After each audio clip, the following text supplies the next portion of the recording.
Digital Transformation in Business, Part 2. And today we'll be talking about cybersecurity, workflow technology, cloud technology, ERP, and also digitization of quality management. My name is Sevin Devecioglu. I am with Bimser International, and we put together a great panel of experts for you to learn about technologies in the scope of digital transformation. Today, let me introduce you our panel. Today with me, we have Joel Halverson from Quintel. We have Sam Watt from Bimser International. We have Umut Altanay from ETG Consulting. We have Roger Hoyt from Integrated Data Technologies, and we have Chris Coluccio from MakeTech Consulting Company based in New York. So our panelists are from different parts of US, and we'll be basically sharing you introductory fundamentals of certain technologies. Before further ado, I'd like to hand it over to Joel, and I'd like him to talk about workflow management and maybe some examples in that scope, and we'll continue with other panelists of ours. Also, let's keep in mind that we like to keep our microphones muted to have the good quality sounding during our webinar. And if you have any questions, we have a Q&A session at the end of this webinar, and we'll be addressing your questions during the Q&A session. Joel, if you are ready, I'd like to make you the presenter. Okay, thank you, Kevin. So as Kevin said, my name is Joel Halverson, and I am with Quintel Management Consulting, and we have been working with Bimser since 2016 and developing an application for the cannabis industry. So I'm going to talk today about how we have incorporated the Eva workflow into our complete ERP cannabis solution. So am I currently sharing my screen? Let me see. Yes, we can see your screen. Okay. So I need to also mention, so we have 15 minutes for each panelist. When 5 minutes left, I'll let you know that there is 5 minutes remaining on your side. Okay. So just to give an idea of the application that we have developed and incorporated the Eva workflow into is, as I said, ERP Cannabis, which you can see on my screen. And it is a complete ERP solution with financials, production planning, point of sale, HR, payroll, cultivation management, so complete ERP solution, and of course being able to incorporate workflow into a comprehensive solution such as this has been a real advantage for us, and utilizing the Eva platform for that has been a challenge, but I think it's also something that has worked out great for this type of a solution. So I'm going to go into the ERP cannabis solution, and let's see, what I want to do is move over here to Eva.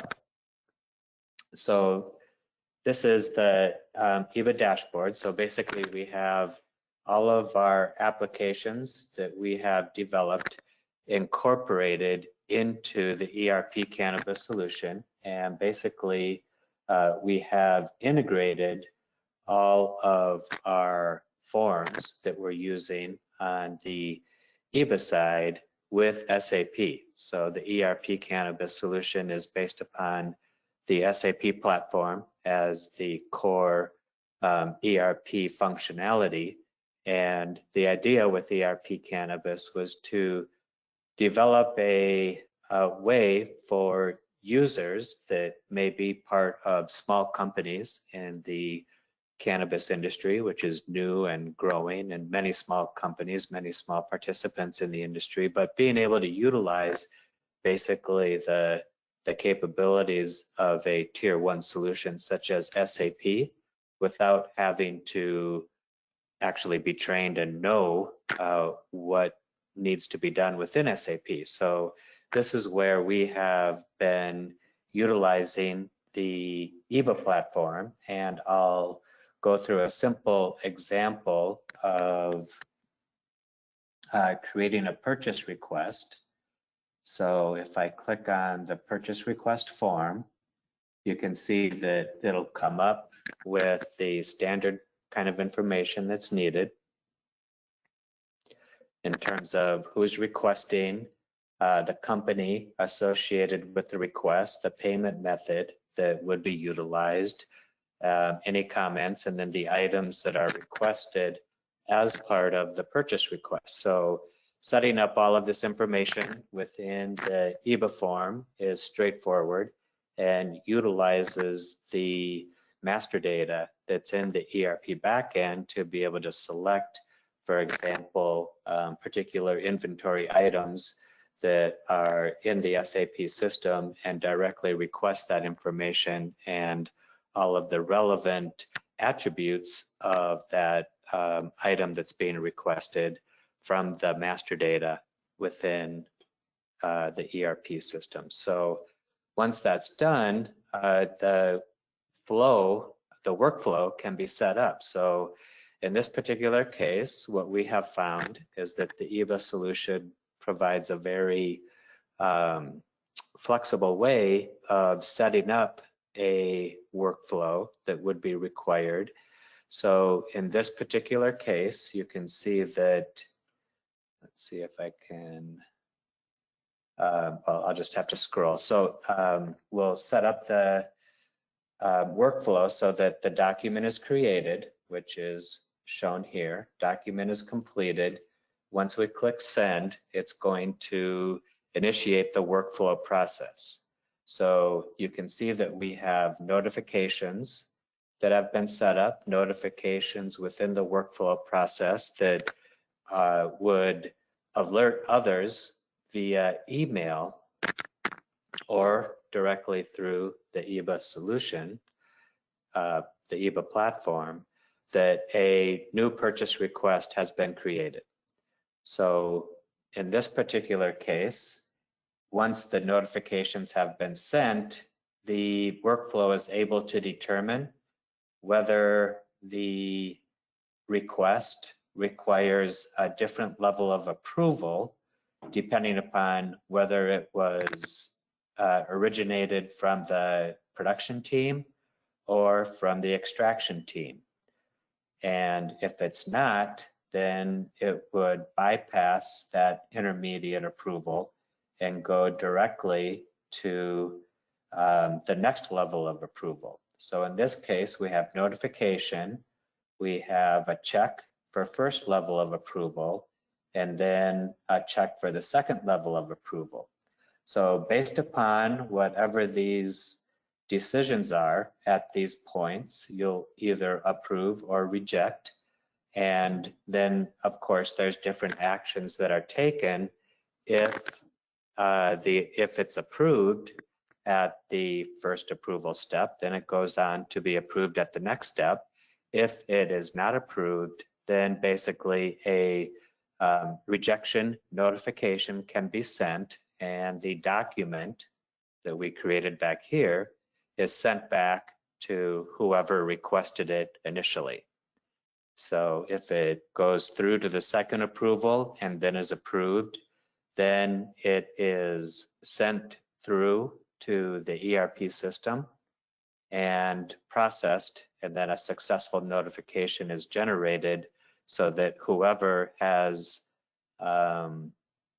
initiated the request can be notified that everything has been approved and the system has been successfully updated. So in our situation with ERP Cannabis, having the ability to set up and easily manage this type of a workflow in conjunction with all the different types of processes that can happen within the organization has been a real benefit and has also proven to be easily manageable as well. So that's provided a lot of benefit to the company in being able to know, making sure that the appropriate people know what's happening as part of all of the different processes that happen. So if we look, for example, at Joe?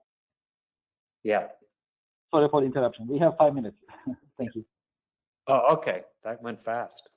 So if we look at all the different applications, you can see we have purchasing applications, we have HR applications, we have production applications, we have finance applications. So a number of different applications, and being able to manage all of the workflow for all those different applications is essentially what we have done. So if I go to workflow management, and if I click, for example, on approvals, that'll come up with the list of all of the forms or documents that have been submitted that require my approval. So if I click, for example, on a process order approval, I can see that what the document is. I can click on the document, it'll come up and it'll say either approve or reject, so I can review the information that's contained at this point on the particular document. I can click in and see any additional information that may be needed to be reviewed before I decide whether I'm going to approve or reject. And then upon reviewing the information, I can determine what is going to be done. If I click reject, it'll come up and it'll ask me for the reason for the rejection so that the user who is receiving that information can know what may be the problem, and then it can either be resolved and resubmitted or otherwise canceled and discarded as a particular request, or I can just click on approval. So then it goes through the process and updates, and then it'll come back and basically provide the required documentation, complete audit trail. So it was started at this particular point in time, notification was sent at this particular point in time, approved at this point in time, and then down below you can see the graphical representation of that workflow as well. So that has worked very well for that purpose. And then we have the notifications, so same concept. I can look at all the notifications that have been submitted, click on the appropriate document, and review the information. Notifications would not provide the ability to approve or reject. Only those that show up in the approvals folder would be allowed for that purpose. If I go to the process management, this is where I can look at particular users that may be in the system. I can select a particular user. So if I go in and select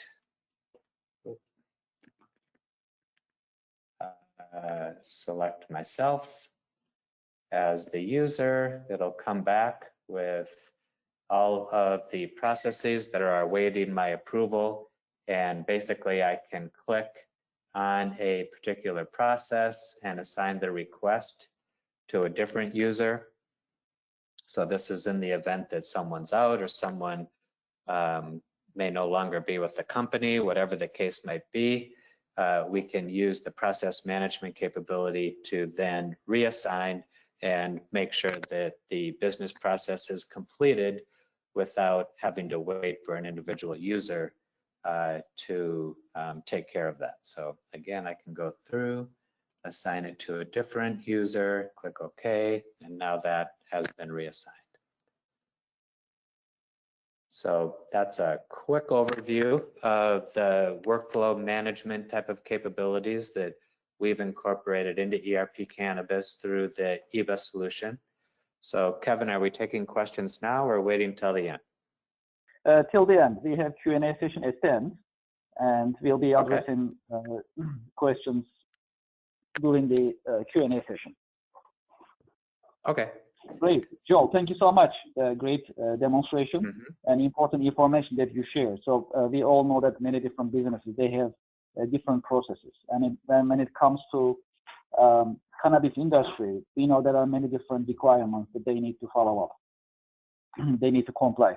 So in that sense, having this type of workflow engine to digitize operations and also complying regulations, statewide regulations, for example, for cannabis operations is actually essential. That's vital for them to have a successful business model. That is a fact. So thank you for your insights. These are very important. So if we look at it in a general sense for any business, there are also business processes in any organization, basically. So what we see is typically companies run their businesses via only email or via Excel sheets, Word files, or literally on paper, basically. So when we look at the workflow of technology in general, this is basically the path to have a paperless work environment. That is also what it means. Not only it increase efficiency, it also reduces the clutter in any work environment, because you're going to have less paper, you'll have a chance to manage your business processes digitally, and you have more control, and you have a better chance of complying local and state regulations as well. So these are very important for any businesses. So in that sense, thank you very much. So Joe, please stay with us, and we'll have a Q&A session towards the end of our webinar, and we'll address questions together. So we'll continue our webinar. Digital Transformation Club is the title of our organization, basically, this webinar today. We actually broadcasted the first part, I believe, in November, and we had a lot of interest and a lot of questions. So this is the part 2, basically, as a continuation of our first webinar with regards to digital transformation. When we continue our webinar, I'd like to hand it over to Sam Samvat. He's a associate software engineer at Bimser International, and he'll be talking about digital quality management. So what we mean by quality management is there are different quality and management standards, basically, in the marketplace. That may be as universal as ISO, there may be SQF or BRC for food companies, or that may be FDA or EU MDR or MDSCP kind of medical device standards that you may need to follow. So it is time to digitize these processes, these compliances. So the less paper that we use in our workplace, the more successful we can be. That is a fact, because we'll have more control over our operations. We can have a lot of managerial reports. We can see the performance, and we'll have a better chance to comply with those requirements. So before further ado, I'll hand it over to Sam, and he'll show us how we can manage quality management operations in a digital environment. Sam, are you ready? Yes, I'm ready. Let's make you the presenter, and you can take it from there. Okay, so this is the home screen of QDMS, and which is our quality, risk, and compliance management system. Okay, and you can find all your pending tasks and approvals requests on this home screen. So it's make sure you won't miss your the request and the task, and you can click on it and get a quick connection. For example, like a document that I have to read, then you can click on this tab and the document number or your task number and get a quick connection to this request. Okay, and on the top left you can find all the modules that you have on your system, and this is the main menu of QDMS, and you can find we have control document management modules, campaigns management modules, corrective action modules, action management modules, and so on, which help you to comply with the regulation or standard, as Kevin mentioned, like ISO, BRC, SQF, and so on. Okay, and let me get you a quick tour to the modules. And first of all, we come to the control document management module. And in this module, you can read your document or upload a new document to the system, start a revision process of your document, or delete a document in the system. Okay.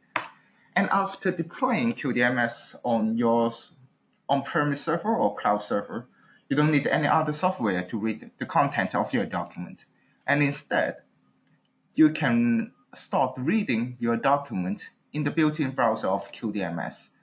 And QDMS support different file type, for example, procedure, regulations, handbook, instructions, specifications, and so on, in different file formats, like Word, Excel, PowerPoint, PDF, video, audio, or image.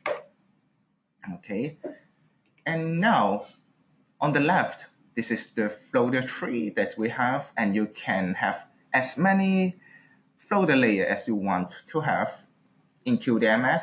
And on the right, you can find all the documents that are sitting under this folder. Okay. And you can click into it and start reading the document in the built-in browser of QDMS. Okay.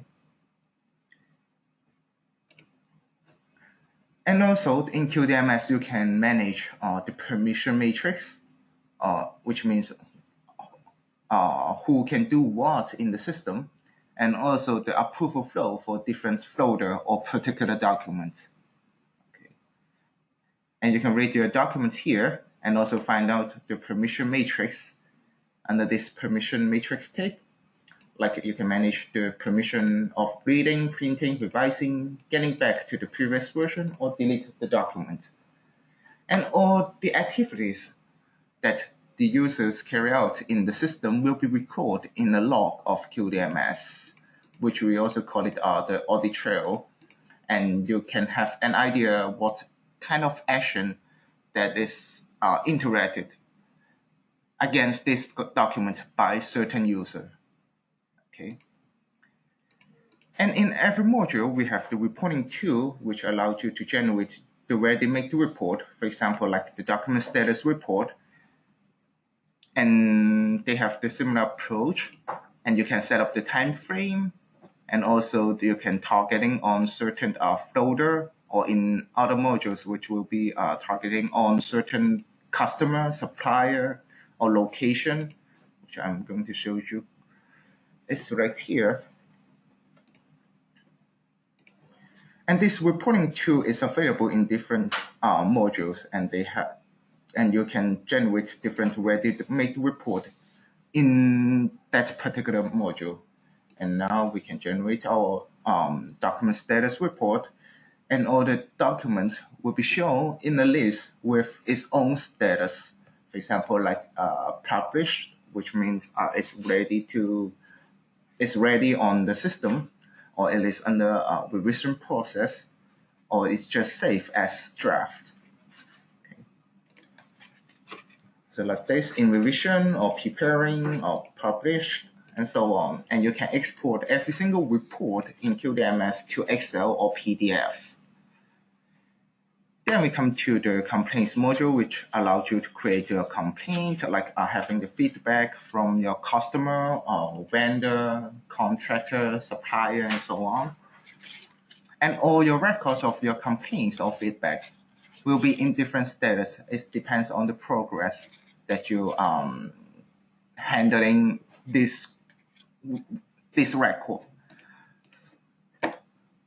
Okay, and let me show you what kind of activities that you can carry out in this module. Like you can create a new complaint record, of course. You can enter the detail and also assign a team to take care of this feedback, and attach any related to documents or photos like image under this attachments tab. And other than that, the team can file the first progress report and the final report in order to report the action that you have taken in order to cope with this feedback or complaint. And if there's no other follow-up action is needed, then you can close the case right here. And this is how the flow of creating and closing a complaints record in QDMS. Also, we have corrective action module, which allows you to record your non-conformity of your company or that happened in your company and define the action in order to deal with this non-conformity. Again, all the records, they are in different status, like result, follow-up, opened, and review. And similar to complaints module, you can enter the detail of your non-conformity right here, and also assign it to the solution team and do the root cause analysis under this root cause tape, and also define the action that you will take in order to cope with this non-conformity. So in the complaints modules, once you create your record, and then you can create a corrective action, and the QDMS will lead you to this module. And then last, I want to introduce you the Asha management module. So right here, you can set up or define your action planning that you want. And also, after creating your action planning, you can create your action item for this planning. For example, like a new employee. So we have a new employee action planning here. And then you can create the action item, for example, like a documentation, and then read the video training materials, and so on. Okay. And I think it's come to the end of my demonstration of QDMS. Thank you, Kevin.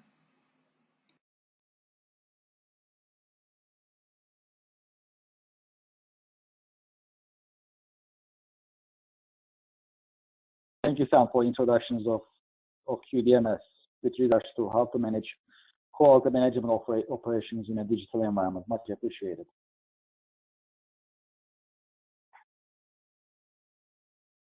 Okay, great. So we continue our panelists, and I'd like to introduce you Umut Altınay from ETG Consulting. And Umut, are you ready? Yes, I am. Okay, great. Let's make you the presenter, and then let's learn from you about digital transformation with regards to Microsoft technologies. Whenever you are ready, you can share your screen. Thank you, Umut. I'll also let you know when 5 minutes is left on your side. Thank you. Sure. Please let me know when you can see my screen. You can see it. Okay, thank you. Hi everyone, my name is Umut. I'm working as a business development manager at ETG Consulting.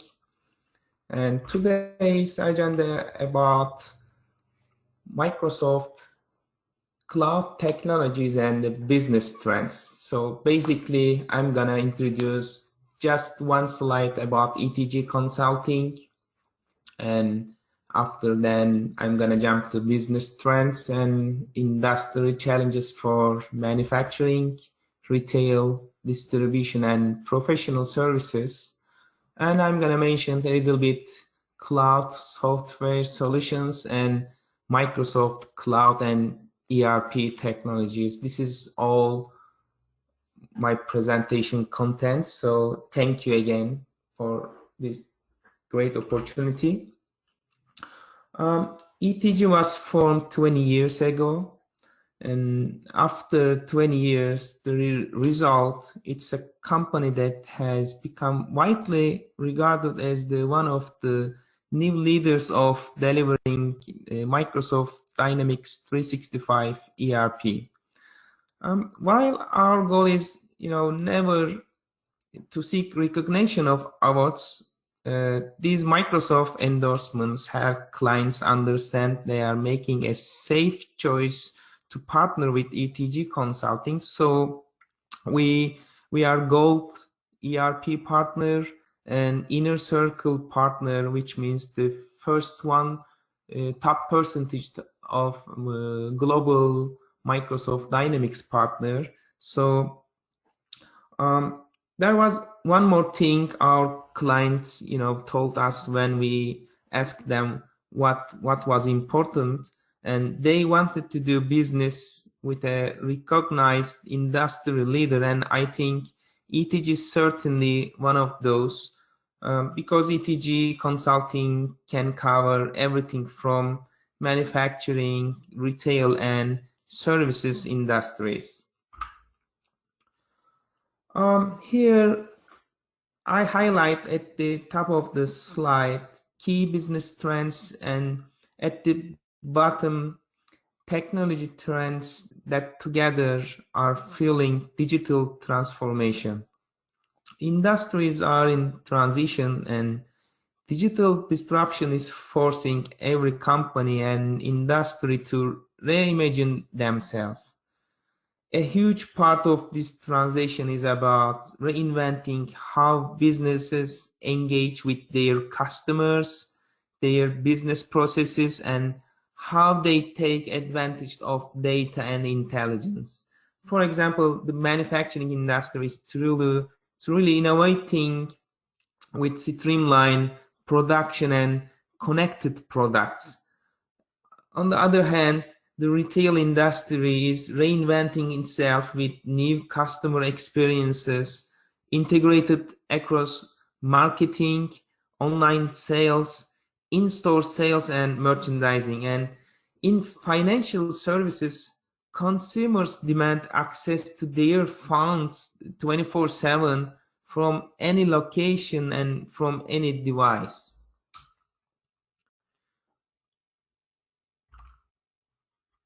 So these are manufacturing industry challenges. The manufacturing industry is undergoing the most dramatic transformation. Organizations need to deliver maximum value and quality to the customer and increase productivity, decrease waste, and empower employees to work smarter.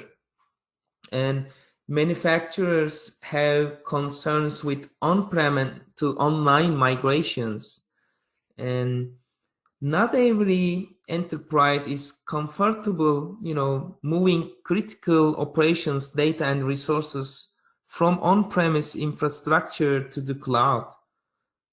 Having everything at your facility and under the key in your pocket may take customers feel good and gives them extra peace of mind, right? The truth is, cloud computing is secure. Improving production processes and real-time monitoring is business critical to track machine utilization, scraps, and downtime reporting, and increase accuracy in tracking various measures, streamline to the end-to-end supply chain, and delivering predictive insights to proactive manage operations. And the last challenge is attracting and retaining qualified workers is an ongoing challenge for manufacturers. And Microsoft Dynamics 365 supply chain management core product capabilities support these challenges, manufacturing industry challenges. So for retail industry, there are some industry challenges for retail industry too. With the increasing and penetration of online and social selling, as well as multiple channels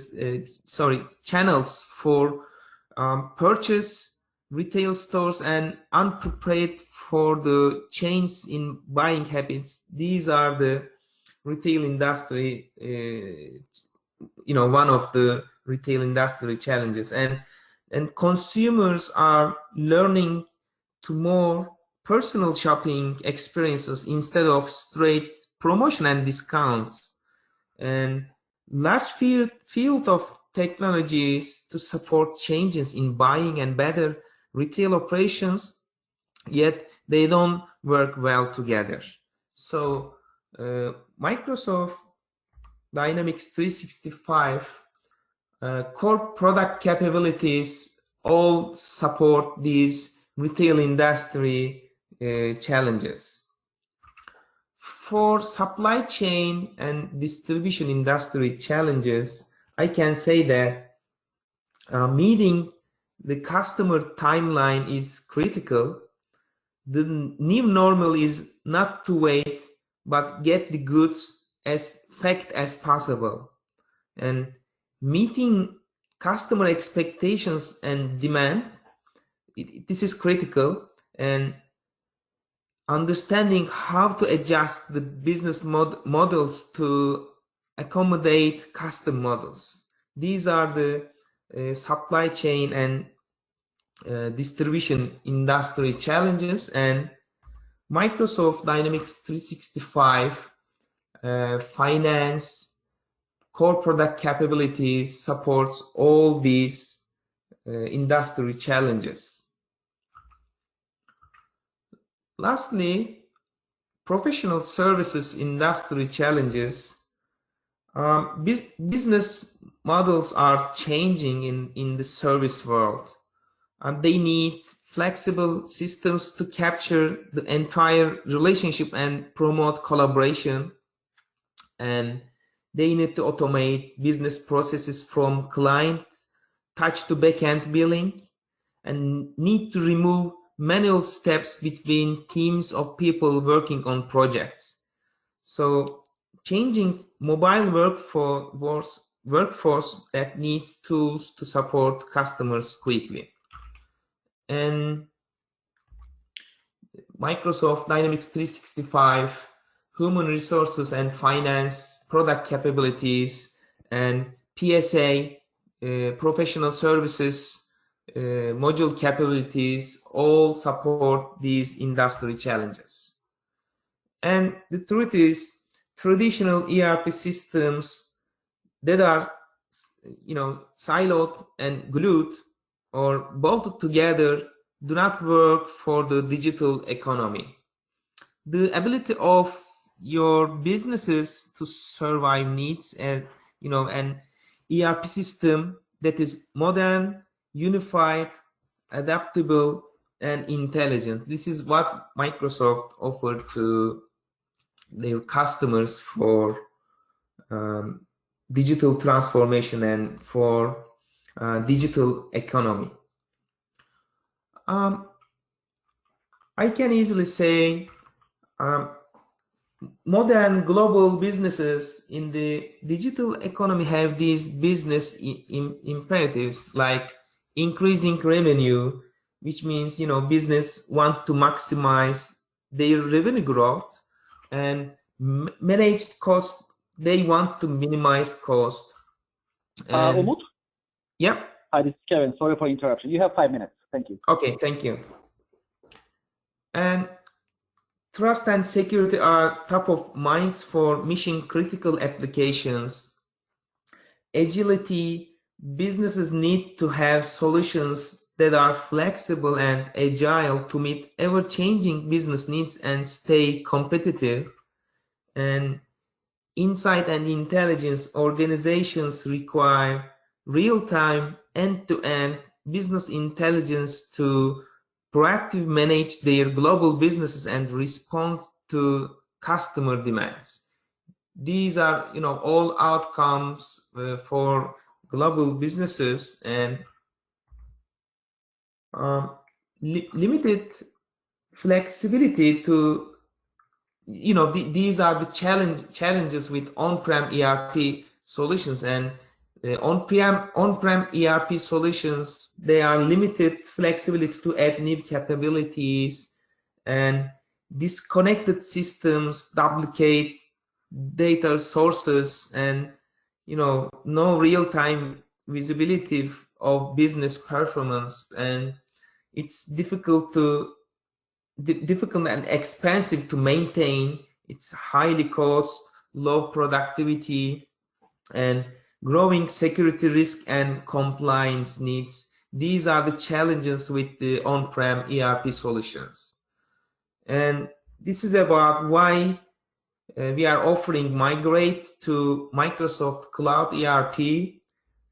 This is, enable flexibility and scalability, manage business performance with the unified data in real time, using new technologies like mobile applications, and you can improve the security, privacy, and reliability, and all, we can say all this for operational benefits.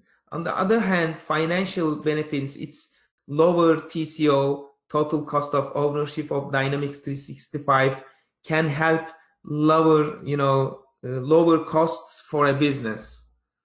So my last few slides, this is Microsoft Cloud. Ultimately it's the entirety of what we are doing with Microsoft across Office and Microsoft 365, LinkedIn, Azure, and Dynamics 365, and the Power Platform that uniquely comes together to make it possible to enable digital transformation for our customers in a way that I think no other company provides for. And for, let's say, for Azure, it's offered for in 24 regions and more than any cloud provider, and offers more than 70 compliance industries, the largest portfolio in the industry, and 90% of Fortune 500 companies run on the Azure. So on the other hand, with Microsoft 365, we offer a complete intelligent solution that empowers, our customers' employees to creative, collaborate, and work together with Office 365, Skype, and Teams.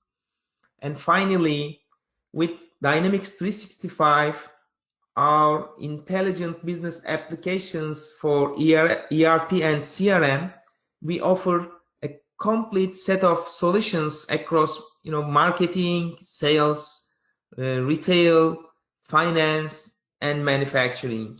So Dynamics 365 modules, business applications that work great alone, but better together. They allow to, enable enterprises to reimagine their business processes and align their organizations, and customers can adopt individual applications at time of needed, and have flexibility to rapidly add new integrated capabilities. So Microsoft's strategy and investment in Dynamics 365 and Power Platform result in real-world business value and delivering applications that are modern, unified, intelligent, and adaptable. So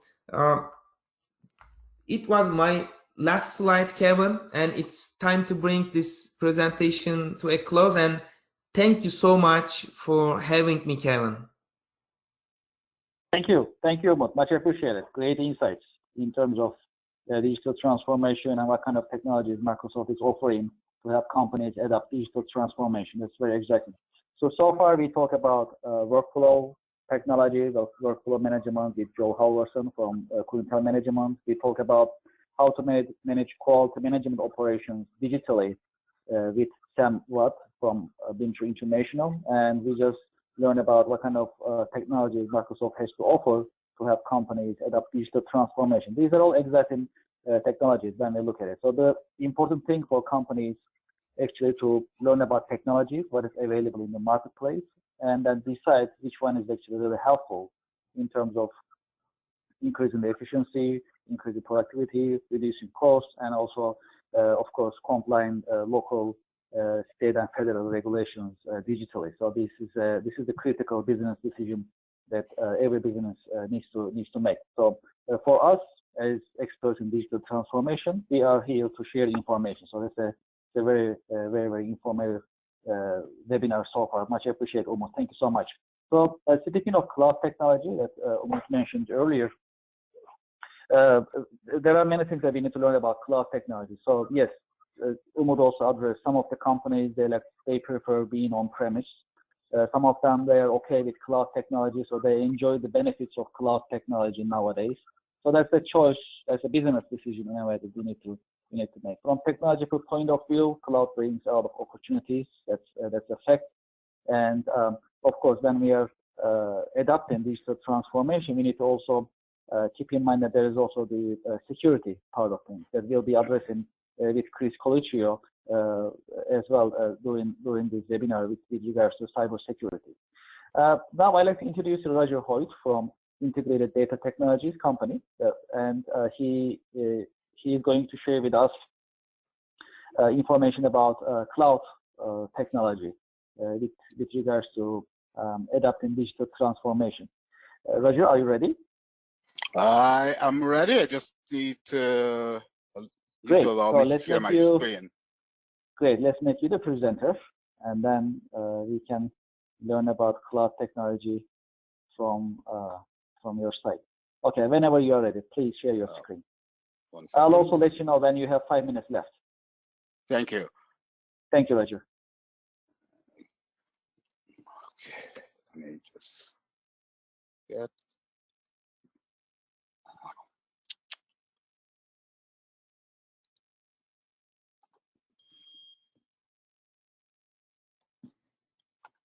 Spirit may just having a little difficulty getting to the share screen here. So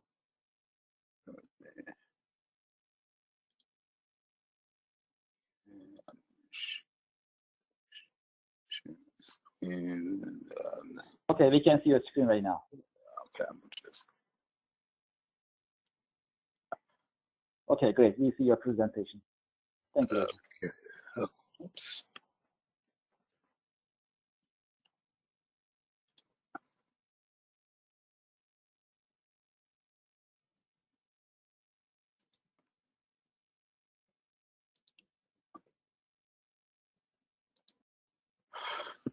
Okay, good afternoon. My name is Roger Hoyt. I'm the president and CTO of Integrated Data Technology. Hopefully everyone is seeing my screen and can hear me. Yes, looks great. Sounds great. Thank you. Okay. I just want to start about introducing the company, Integrated Data Technology. We're a leading business technology company here in New York, and we have been in business for over 30 years. We were founded back in 1988 with core specialties in ERP, CRM consulting. Well, I just want to start off that today's topic that I'm going to talk on is the cloud and beyond. So we are here right now utilizing the cloud every day, whether or not we're using ERP and CRM that are hosted out in the cloud somewhere, or we are utilizing some type of device that is sending data to the cloud. Today, the cloud encompasses just about everything that we need to really successfully do a digital transformation. It's one of the foundational pillars of digital transformation.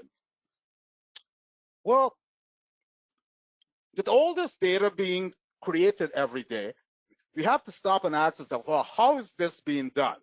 Well, it's being done by a number of technologies that have embraced cloud computing as its source and resource for operating. I mean, from mobile technology, machine-to-machine communicating, 3D printing, advanced robotics, big data analysis, the Internet of Things, which is probably is taking over in terms of the amount of data that it's producing every day and sending to the cloud.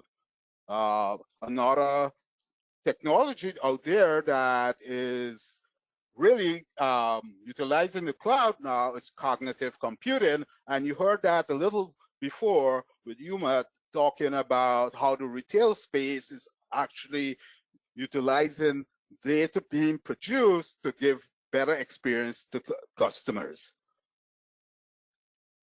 But with all the data being produced and being sent to the cloud, it's causing somewhat of a problem in certain sectors. For someone using an ERP or CRM, it may be great because we are no longer tethered to our desk or have to be in one place geographically to use that application. We can now leave our desk, walk around, and still have access to that data thanks to cloud computing and the fact that we can now have those applications running on mobile devices. So we no longer need to be in one central position. The problem with that is it works great for certain things, but the cloud has reached its limits, so to speak, when applied to certain sectors. And those sectors would be something like, a good example would be the autonomous vehicle. Lots of data, but we really can't use the cloud to power it by itself because we need data in real time.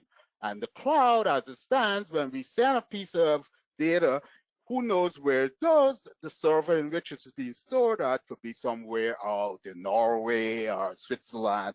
And the time for that data to get to that server, acted upon, and return to us with something, it's not good in terms of real-time demanding applications. It's great for like a CRM, not great for autonomous vehicle. You could just imagine if the autonomous vehicle was to see a red light ahead and had to act on it, it sends that data up to the cloud somewhere back. By the time that data comes back telling it, hey, you need to apply brakes, it would have gone through the red light, knocking who knows how many cars, probably killing people. So that's not the greatest example in using cloud computing in that particular sector.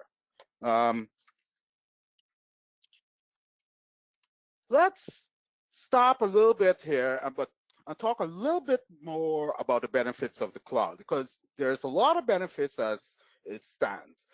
We know that the cloud has improved productivity, meaning that, like I said early on, that we were able to move from a centralized location and have people move around and still use the application. Therefore, productivity can be increased by the mere fact that it's accessible any place and any time. We know manufacturing has benefit from that because, hey, now we have applications running and supporting remote locations, thus meaning that we don't have to duplicate our efforts in every place that we are. Next, we know that it has improved safety management because now we're able to pull workers off the floor, out of harm's way of moving machinery, and still monitor safety from afar. The cloud has been an enabler of that. And lastly, we know that its benefit by having this huge ecosystem in which it can integrate with other applications and source data from other places, all in at the same time without having to be worried about integrations from premise to premise. One of the big things that you will realize here is that the cloud has really addressed many things that we in business want to have. But at the same time, it has introduced some problems that we need to address. And with that is where we are go to the beyond. And we're going to talk about two technologies that is going to be redefining the cloud as it is today. So let's step back and first to see where we came from and where we're heading. Back in the 1960s, between 1960s and the early 70s, mid-70s, I would say, we started with a mainframe, and that was somewhat an operational environment similar to what we use with the cloud. We had this one gigantic big computer room, and we had dumb terminals connected to it. Then comes the 80s. We were able to shrink the size of a computer down to a small box and introduce something called client server, thus increasing the number of people that can actually access and source information. That was a great leap for us. Then came the 2000s. From 2005 to now came the whole cloud technology. And that was revolutionized by the fact that we had mobile technology coming aboard, and we could have applications running on our in a browser or on our cell phones that access the same data and can act upon it. Well, that's great that I give you the example of autonomous vehicles. That didn't work for autonomous vehicles. So we now get to the point where we are now in the 2000s and beyond, where we are now talking about edge computing, in which we are going to have very fast transmission of that data, because the applications we want to use, such as autonomous vehicles, telemedicine, advanced robotics, want to have real-time access of data and really need to compute on them. So let's focus in a little bit more on what the cloud is going to be like. We're going to have these edge servers and edge devices sitting in our hand or out in the near cloud, acting upon data that's being produced by IoT devices, autonomous vehicles, precision manufacturing, and others out there. This will lead to greater manufacturing capability and better productivity as we move along. So we're at a point now where I want to introduce the two technologies that is propelling this change, namely the advent of 5G and edge computing. So let's start with 5G. Well, 5G is the 5th generation of telecommunication that supports ultra high speed and responsive networks. Roger? Yep. Hi, this is Kevin. Sorry for interruption. You have 5 minutes. Thank you. Thank you. So I'm going to speed up here. Because of high bandwidth and low latency, we can now utilize such things as autonomous vehicles, utilizing the network and processing real-time data, because the speed of data that we move is going to be so fast. Every sector is going to benefit from 5G, whether they use IoT, whether it's critical applications or enhanced broadband, such as now that we are having 4K televisions and stuff. We'll be able to move massive data down to the end user for better experience. So a bit about edge computing. Edge computing is distributed computing in a nutshell. Basically, we'll have on the edge of the cloud servers that are specialized to act upon data that come in from certain sources. This will make the things like, again, like autonomous vehicles work and better as they move forward in production. A bit more about edge computing I want to say is that right now we're utilizing some edge computing and we don't know, but basically it sits at the bottom of the edge closer to where the use of that data is needed. And the layout here shows you somewhat how that is done. So if you look at a comparison between a pure cloud as we know it today and cloud when we have edge computing working, you can see the benefits right away of edge computing. If data need to be acted upon in a real-time basis, then an edge server or edge device is capable of doing it, because we could just do that calculation instantaneously, send it back to that device, and then slowly propagate the cloud for data storage. Cloud computing, we had to send all the data up to the cloud, acted it in the cloud, and then send it back, which kind of slows down and really delays the efficiency of that machine. So some of the benefits of edge computing: it's cost effective, it increased interoperability, it adheres to faster response time, reliable operation by just using intermittent bursts of communications. And lastly, we go to the layout of how it is. This is typical what would happen as the cloud moves beyond. It moves to the point in where we have the cloud layer, which is really becoming a storage layer, to edge computing, which is the area in which we're going to be acting upon data, and then the edge devices, which is really going to utilize that data as it comes down. Lastly, this leads to the statement that when we think about cloud computing,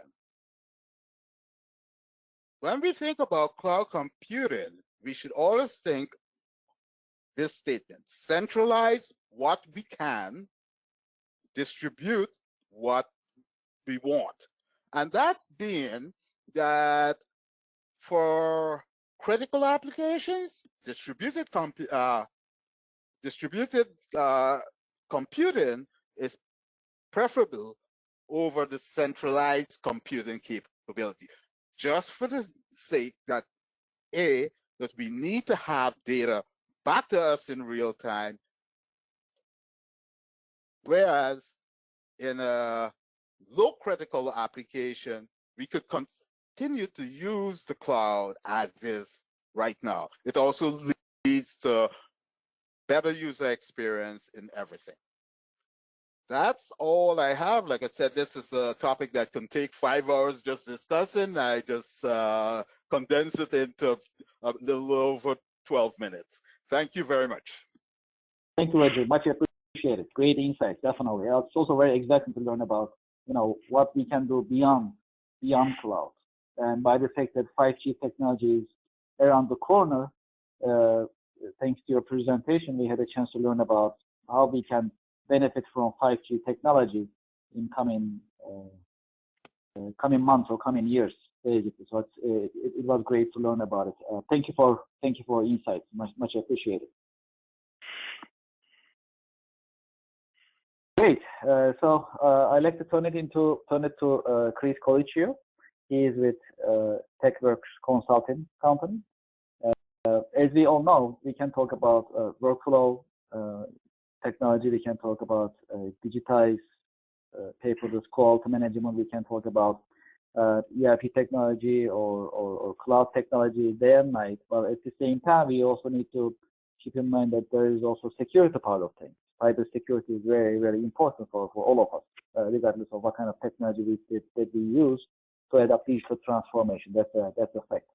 So in this sense, learning about fundamentals of cybersecurity is very critical for every business professional, if you think about it. So in this sense, we are all ears to learn about fundamentals of cybersecurity from Chris. Chris, are you ready? Yeah, I'm ready. Great. Let's make you the presenter and let's learn about cybersecurity and fundamentals of cybersecurity from you. So you are the presenter right now. You can share your screen whenever you're ready. Coming up right now. I'll also let you know when 5 minutes left on your side. We can see your screen. Got it. Awesome. Well, thank you guys for having me. We're going to talk a little bit of cybersecurity today.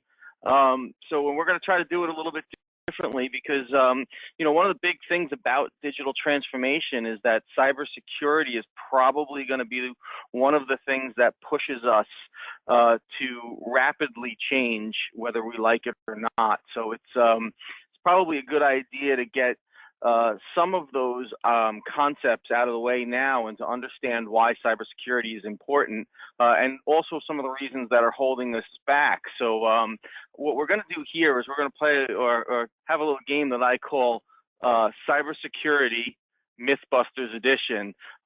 This comes from a lot of the topics and a lot of the things that we've heard from clients that are holding them back from really embracing the fact that cybersecurity is probably coming at them faster than they think, and the requirements of their industries that are going to start pushing forward or really forcing them to change their ways or fall behind their competitors or not even be considered in the marketplace if they don't have certain standards met. So we're going to go through some common themes that we hear when people talk about why they're really not looking into cybersecurity or why they're really not taking it to heart. So the first myth that we hear all the time is we're small. Nobody really wants our data. I got nothing to hide. And so we hear that all the time. And basically what I want people to know is that the target right now of cybersecurity, of the people that are hacking into our businesses, and they're not looking at the big guys anymore. The big guys are starting to work on that. So they're looking at the small businesses. So really 55% of small businesses have experienced some type of data breach or cyber attack. And small and medium-sized manufacturers, they're really being specifically targeted, not just manufacturers, but every kind of small to medium-sized businesses are being specifically targeted for their general lack of security.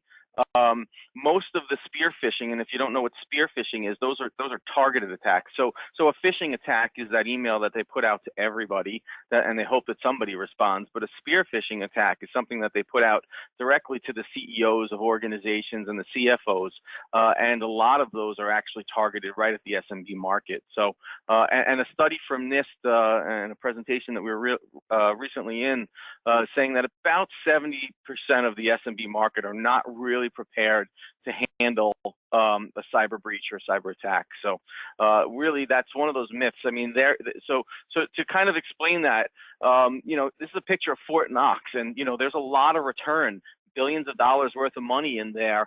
But what comes along with Fort Knox is multiple layers of defense, motion cameras and video cameras and security professionals all sitting there watching that. So a huge return, kind of like, but the big companies, and it's kind of like those big companies, they're hardening up their stuff.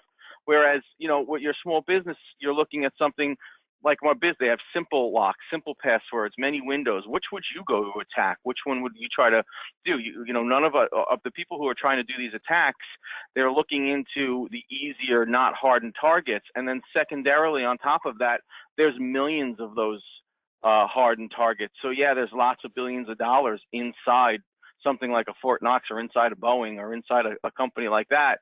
But there's millions and billions of dollars if you can get lots of these unhardened houses or your businesses, for example, that just don't seem to have, they're not up to standards yet. So that's why they're looking at everybody that's an SMB. It's because generally lacks and lots of targets. So myth 2 we get all the time is like we're backed up. I mean, that's good enough. I don't need to really do much more. If something happens, I'll be able to go to my backup and we'll be able to recover. So just so you know, most SMBs never test the integrity, the ability to the integrity of the recoverability of their backups until they have an instance.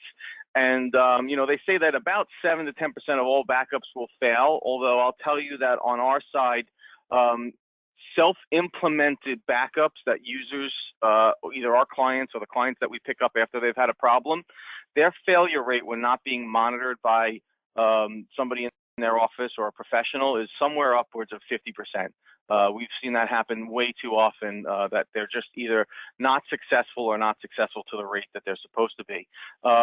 Your backups should be encrypted, and the types of backups kind of matter. You really got to understand what type of backup you're doing. Are you doing an offsite? You're doing a file replicated server? There's a difference between disaster recovery and business continuity, so you really should start to educate yourself on what those are. That disaster recovery model says, yeah, we have a big problem and I recover, and a business continuity says, I can't be down for much more than 15 minutes. I got to keep my business up and running all the time. So we got to go that. So, you know, this is a kind of funny picture.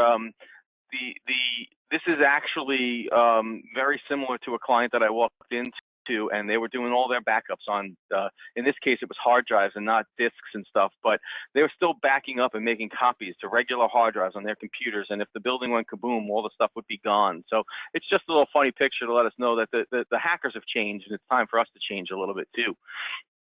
So one of the myths 3 that we see all the time is that we have an antivirus and that's good enough. So, but just so you know that 33% of all the respondents that had experienced a ransomware attack in the past, well, they all had antivirus too, and they had antivirus and it didn't work. And 53% of those organizations had multiple solutions in place.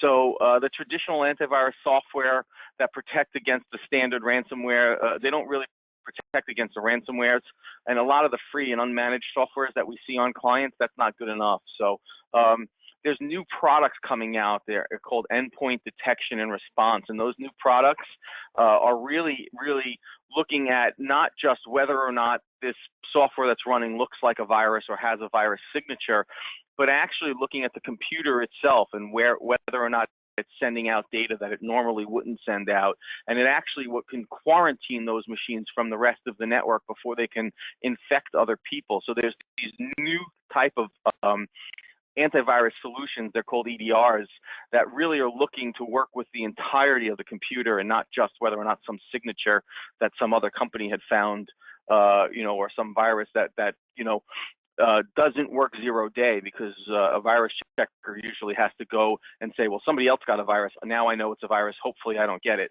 These things are actually looking for a more intelligent response to that and trying to find information. So the modern suite is the modern security suite is kind of like the Avengers. There's no one person that could tackle, you know, the big villain that's out there, but all as a group, you need to put all of these things together. And that's what the modern security suites are offering, much more than just a single antivirus or somebody who's just pretending to be that home version. So myth number 4, cyber attacks only come from external actors. To be honest with you, the largest cybersecurity threats come from inside your company. Whether they're malicious or not, those cybersecurity threats are usually happening from inside your organization. A CFO or a secretary that's sending out doesn't really, you know, she's getting a phishing email from who she believes is the CFO, and she's sending credentials out, or she's you know, or she's not trained to not send that wire out. 60% of all attacks were insiders. 3 out of 4 of those were actually malicious. Some of them were inadvertent, but so that's the people who are actually stealing data from you. They're stealing data, or they got upset because they think you're going to fire them, or they're not happy with something you did, and they're actually causing some malicious intent out on your network. That's a pretty staggering number if you think about it. So, and of that, more than 1/3 of all the employees that responded received little or no cybersecurity training, and only 17% said that they received a lot. So we're really not training our employees to help us out and be a part of our security solutions. So, and don't forget your vendors, because a lot of us give access to our vendors have, you know, their own vulnerabilities, or we give access to the vendors. This could be your accountant that comes in with their own laptop, or other people that come into your network. So we got to think about them too. So the truth is that this is the way that hacking is portrayed in the movies. You know, we're going to overclock some Unix system, and you know, and I'm going to take my phone, I'm going to hack into this. But the truth is that it really happens like this. It's some guy who just pretends to be, you know, your IT provider, and he pretends that he's from a company like TechWorks and says, hey, you know, I'm helping you out, and your employees really usually just give that information up, and it happens on a regular basis. So myth number 5, Windows desktops are the only devices that get hacked, and you know, we're safe because we use Apple products, or we just use the cloud or some other stuff like that. So the truth is that IoT IoT devices are actually being hacked now, and so that's your TVs that you're putting on your network, and printers, and all of these Alexas and everything else. So those devices that normally, normally a TV on in your building wouldn't be considered something that's getting hacked. But I'll tell you that I got a $39 check back from not ViewSonic, Vizio, because they were spying on us, and our TV was being used to spy on us, and there was a class action lawsuit. So these devices have to be taken seriously, and we can't just throw up every new TV or printer or wireless device or all these different kind of IO devices. We have to kind of look at that. And just like desktops, any ordinary device that's connected to the internet is hack prone. And there is a new world of all these internet devices in our smart homes, and they're all vulnerable. So to give you an idea of that, the most vulnerable product right now on the market is actually your Google Android. The phone and other devices that run the Android operating system, tablets and things like that, are actually what's being hacked the most. But we've seen a rise in everything, and to understand the Linux kernel, this is what runs most IoT devices on the network, and it's coming, and it's been growing. So we got to be careful about everything that we put on our network now, and we got to come up with strategies to keep that. So I've gotten told that I have insurance, and if something happens, we're going to be covered by it. So the truth is that most business insurance policies don't cover cyber incidents, and the average cost of at least. Yes, sir. Hi, this is Kevin. Sorry for interruption. You have 5 minutes. Thank you. All right, I'll run through it quick. We're almost there. 38%, $38,000 average cost to Smbs to overcome a data breach, and that's not including business loss and business liability. That's really just paying the ransomwares and paying somebody to help fix it. So the other costs aren't really taken into account. The business impact costs aren't really taken into account. 60% of businesses really severely impact, and cyber insurance is probably currently the best deal on the industry. You can get about $250,000 for $1,500 a year. You can get $1 million for usually somewhere, depending on the size of your organization, somewhere between $3,000 and $5,000. And I just put this out there so that we understand that there's a big difference between what a cyber liability covers, hacking and phishing and all those kinds, and your regular kind of liabilities and other policies out there. You don't get this stuff with your regular E&O policies and regular stuff, so you really should be looking at that. So one of the other things is that we've passed other compliances because we have things like HIPAA or PCI or DFARS if you're manufacturing, or DFS if you're in New York and you're a financial service company. But what we found is that complying with these standards, what they're really doing is putting in policies that never actually get done. And these are excellent frameworks for protecting businesses, but they really need to be much bigger. That every industry, they're facing these new maturities and standards certifications. So you got to know what your standards are for your industry, because if you're not meeting those standards, people might not do business with you. It's happening in the manufacturing industry. If you manufacture with the Department of Defense, they won't do business with you in the future unless you meet the new NIST standards and you're certified in those standards. So a lot of companies we see, they said, oh yeah, well I put in my HIPAA thing, I went through these policies, but they're really not truly implemented right, and you have to have that. So, and cybersecurity is kind of a whole multitude of things. It's just a small piece that say I'm doing the cybersecurity part, but all of these kind of things go together. It's a multi-dimensional strategy that you kind of got to check off all of these things to run a business that's really cyber secure. So, myth number 9 is it's too expensive. Yeah, when it is expensive, but when you think of IT security and its expense, if you $0 budget for it, it can definitely see that way. But if you don't do it, the damage and the loss to your reputation, lawsuits, and intellectual property can be huge. And depending on the industry, there's actually some grants and R&D credits that are out there for businesses to bolster their. So you should be looking at your industry and see if there's any kind of credits or grants out there. And actually done right, we found that there's a return on investment when you set these policies up efficiently. They actually make businesses the processes of businesses a little bit more efficient. So you really should see some return on investment if you're doing it correctly. So it's just a funny picture. It's like, this is what we feel some of our clients are trying to do with their security, just trying to do it the wrong way and get away with it. So So one of the last myths that I have is that the government will keep us safe, and although the government is terrific at cyber warfare, it cannot protect our businesses, and they really don't even pay attention to cyber breaches below $1 million. Many of those state and rogue actors are using our lack of security and policies against us. They're targeting small businesses and small firms in order to take advantage of us and breach our country as a whole in some cases. And it's really a part, I think, it's our responsibility as businesses to start taking some of this seriously, because if we don't, you'll see what some of the ramifications are. And what I'm showing you with my last slide here is that what you're seeing up here is the U.S. military's plane that was a secret plane that they were putting out, and what China was able to piece together by stealing blueprints from small manufacturers in the U.S. They were able to piece these two planes together. So these two planes up here are the U.S. models, and these two planes are the Chinese models of those planes that they were able to get from stealing data from very small manufacturers that had each one of them having pieces of the blueprint. So I think it's our responsibility to start taking some of this stuff seriously. So that's it for me. I guess it's question time. Great, thank you so much, Chris. Much appreciated. Great insights, and all the information that you shared. I mean, we all need to pay a lot of attention to cybersecurity. That's actually, just like you mentioned, that's got to be a strategy that we need to actually take it seriously and put it together in our organizations, basically.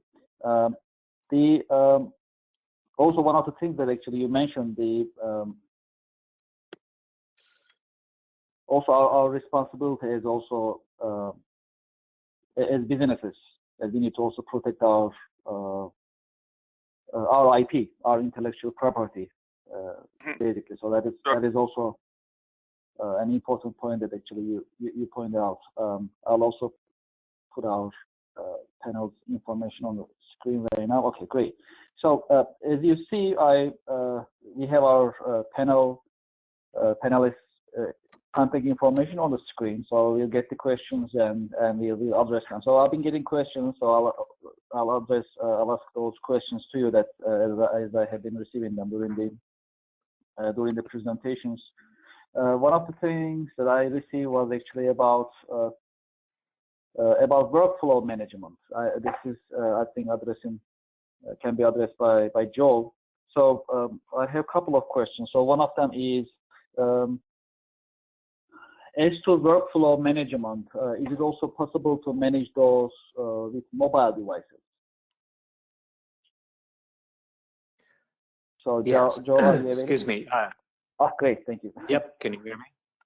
Yes, perfect. So yeah, certainly one of the primary advantages of the EBA workflow solution is that it is available on mobile devices, so that with notifications via email, for example, you can access those on the phone immediately and be able to review, approve, reject from your mobile device, no problem. That's a great advantage for definitely for users. Let me see. So let's go panelist by panelist. So one of the is master data required to set up workflows in EBA? Well, the master data is pretty straightforward, just in terms of assigning and setting up the users, and then basically for each of the forms that you're going to be using workflow on, basically designing the flow, how it needs to work. So minimal master data setup required, and very straightforward to get that done. Thank you, Joe. Much appreciated. So another question is for quality management. The QDMS, the one that you demoed earlier, is it for specific quality management system, or it can be configurable? I think this one, if Sam it's okay, I can address. So the one actually Sam shared, it's called QDMS. That's the quality compliance audit and regulatory compliance management software that is designed for actually any quality management system in heart. It's configurable basically. So whether you are compliant with ISO or let's say AS9100 if you are in aerospace industry, or if you are compliant with FDA or SKF, BRC in food industry, beverage industry, for example, the system is configurable. So that's not designed for just one quality management system. It's basically configurable to help you manage any quality and compliance management system, basically. So that is the answer. So Samaya just answered it for you. Thank you very much. One of the questions that I got is actually about 5G, because the Roger shared a lot of insights in terms of cloud and 5G. So is 5G coming soon for businesses? Are we able to take advantage of that technology in different industries, Roger? Well, if you look at the providers, they're saying 5G is here.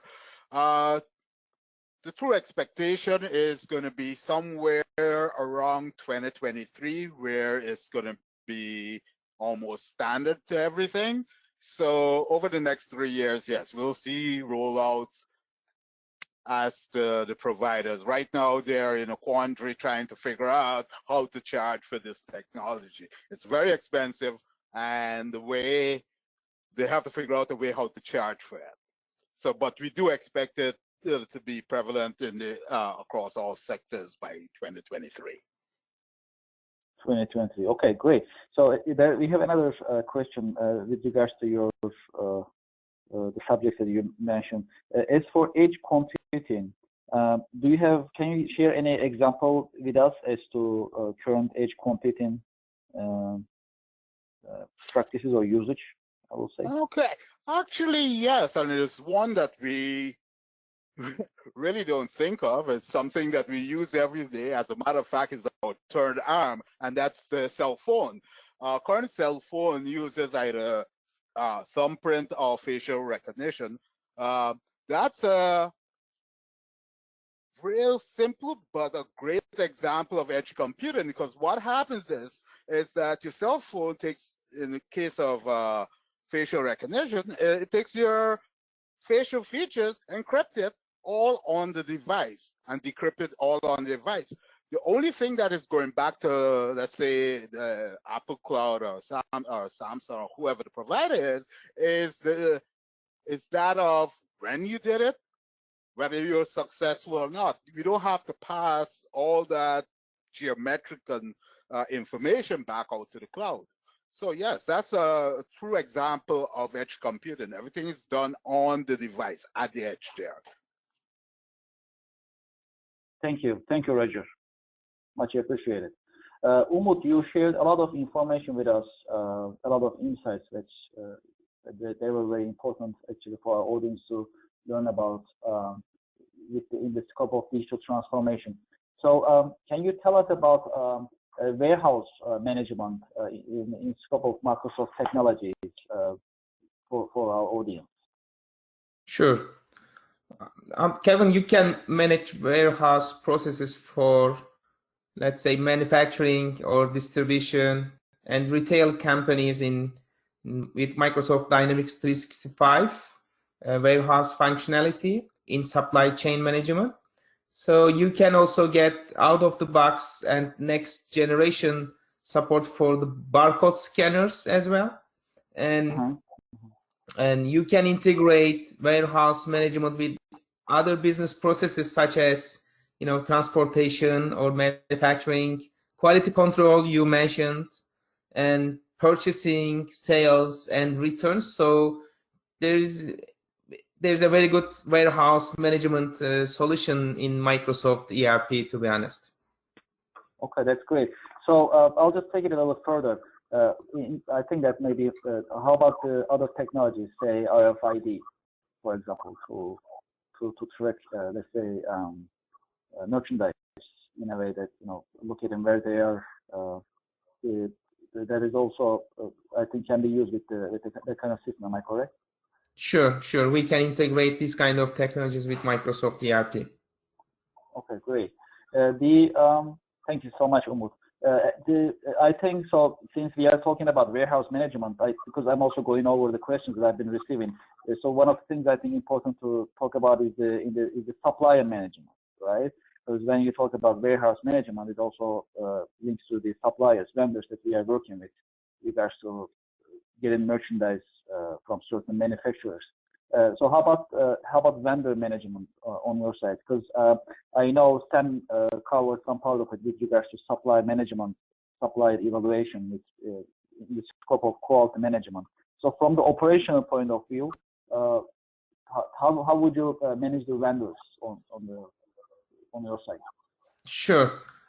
You can collaborate with external vendors using vendor collaboration interface. That displays information about like purchase orders or invoices and like vendor stock. And you can easily set up a workflow to provision new interface users and manage their security roles. These are all under the vendor management functionality of Microsoft Dynamics 365 ERP under the supply chain management. And also you can use the vendor collaboration mobile workspace, to help vendors stay informed on purchase order status and respond easily to orders that are awaiting approval.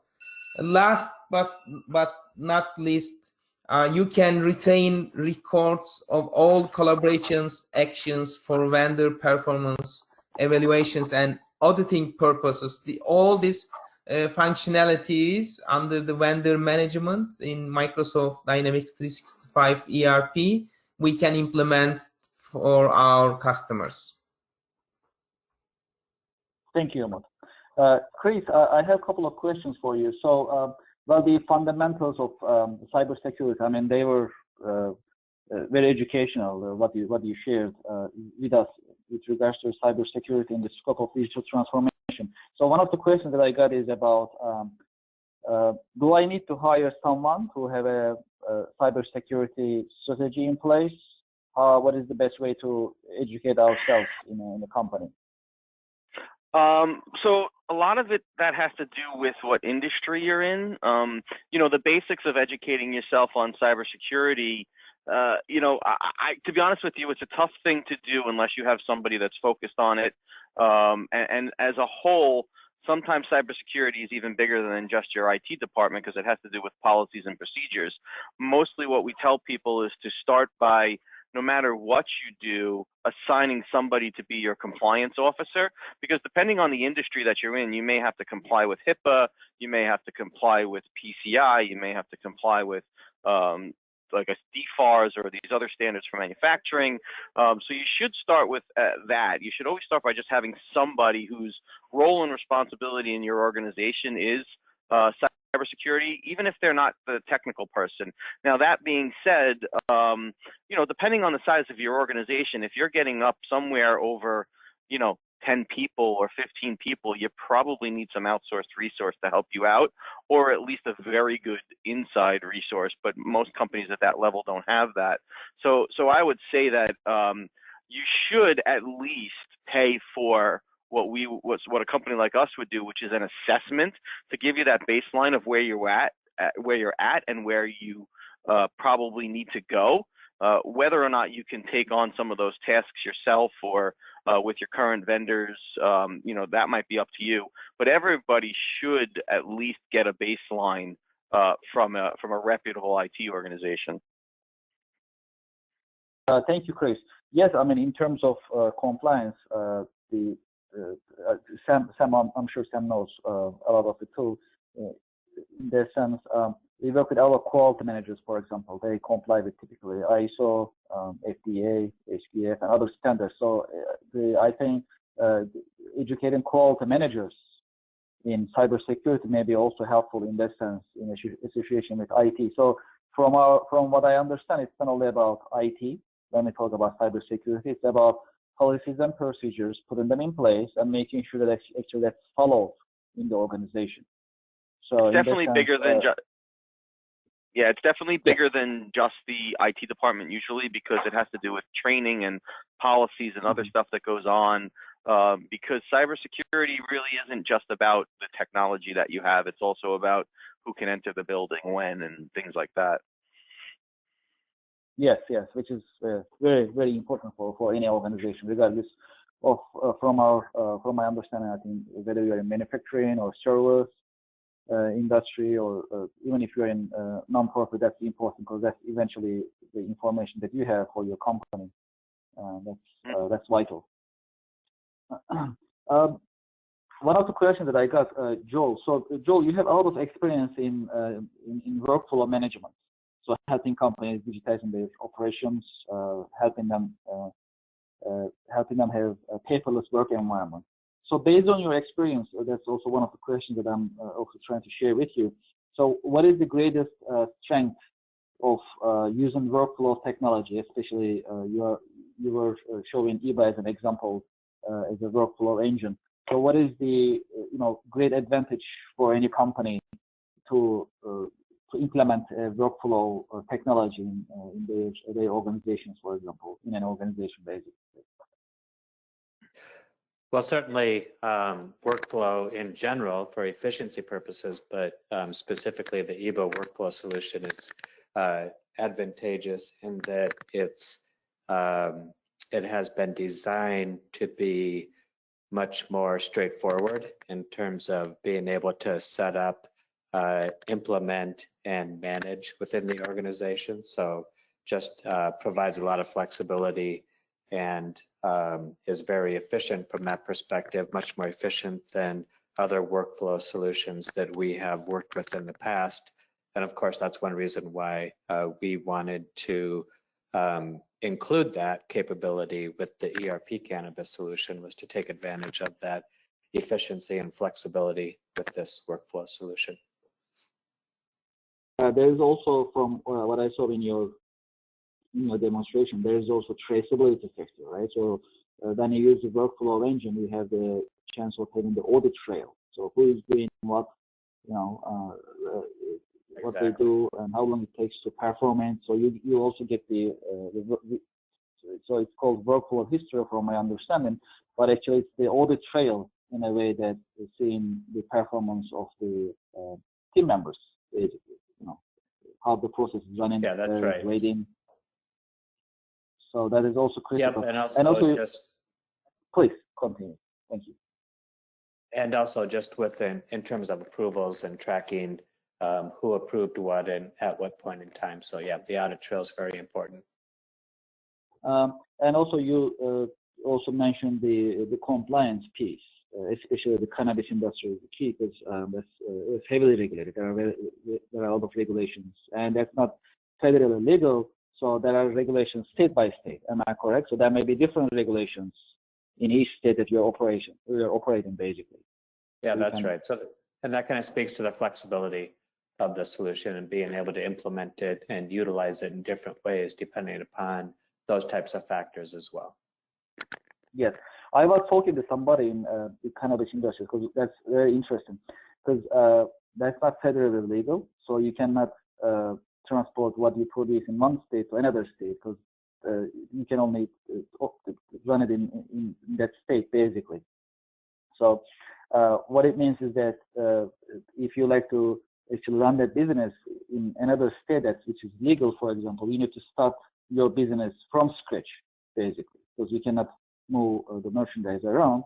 So every time that you need to operate in another state, you need to organize it as if you are starting first time. So in that sense, having that kind of tool, I think, is gonna make it's gonna make it easy on the business professionals when they are putting this together to operate in the cannabis industry. That's what I understood from the information that you shared with us. Yep, that's correct. And ERP Cannabis is set up to accommodate the separate legal entities that would be required in that example that you just gave in terms of different jurisdictions requiring different separate companies essentially being set up. Great, thank you, Joe. Chris, I have one more question for you. So with regards to cybersecurity, is there a certain industry that needs to be really aware of or pay more attention on the cybersecurity part, or it can be for any industry, you will say? That's one of the questions. Well, I mean, so the answer to that is that everybody should have a piece of cybersecurity because of their intellectual property and you know the impact to their organization of not having some kind of redundancy plans and cyber training and things like that. So every company needs it, but as a requirement to certain industries, just to be able to play in those industries, the healthcare industry, for example, with HIPAA, there's a cyber piece that's built into the HIPAA rule that if you're not doing those things, then you're out of compliance, and you know if you have a breach, then there could be some heavy fines to pay. So there's industries that, and some of them I kind of mentioned, the Department of Defense and CMMC for manufacturers. Very, very specific standards that are coming out now, and you're not even going to be able to work with any Department of Defense contractors or subcontractors if you don't meet certain levels, which means you won't even get to bid on jobs if you haven't gone through and been registered as an organization that meets a certain level to be able to bid on that job. We're seeing similar things coming from other industries too, like in New York State with the regulations for the DFS from the Department of Financial Services that say in order to be able to do a mortgage or to have any kind of financial data, you have to be compliant with these standards, and you have to be putting out at least the basic policies and procedures that go along with them, and setting up your computers in a certain or what vendors you use in a certain way. So it does hit every industry, but there are very specific industries that are that from a hierarchy are being hit first from requirements in order to play in that industry. Thank you, Chris. I think I shared most of the questions that I have been getting. So I think we addressed most of these. So let's start with Joel. Joel, would you like to share any final remarks with our audience before we end our webinar?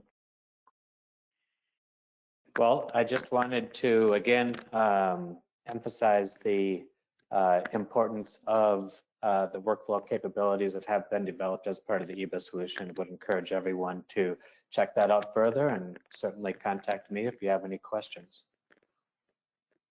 Great, thank you, Joe. Also, as a reminder, we keep contact information on the screen at the moment. So if you'd like to continue this conversation, if you have any questions, if you'd like to contact our panelists, contact information we share on the screen at the moment, so you can contact us, contact our panelists to ask questions or to continue a conversation with regards to digital transformation. Thank you very much, Joe. Sam, would you like to share anything before we end our webinar on your side? Yep, sure. Okay, and thank you for joining this webinar, and thank you for this great opportunity, and thank you everyone in the panel, and thank you, Kevin. Thank you, Sam. Umut, would you like to share anything else before we end our webinar? Just thank you. Thanks. Roger, would you like to add anything else with regards to your presentation? I'd like to thank you for having me on the panel, and to everybody, look forward for excitement happening in the cloud as we go through this redefinition of what it is. Thank you, Roger. And Chris, anything else you'd like to add with regards to cybersecurity? Yeah, no, I mean, my answer is get yourself assessed, get an assessment from some kind of an outside company and have them just take a look at what's going on, and at least from a baseline of what you should be doing, and take it a little bit at a time. Obviously, there's a lot to absorb there. Thank you very much, Chris, and I'd like to thank every single panelist of ours of today. My name is Kevin Devecioglu, and I'd like to thank you for joining this webinar. Digital Transformation Club series will be continuing in coming months, and we'll be sharing more and more technologies in the scope of digital transformation. So times are changing. We are getting new technologies every single day, and it's of course up to businesses to decide what technologies to adopt in the scope of digital transformation. On our side, as Digital Transformation Club is our mission is to share educational, informative information with businesses. So that's what we'll be doing. I'd like to thank you for joining this webinar and looking forward to seeing you in our coming series. Thank you and have a nice day.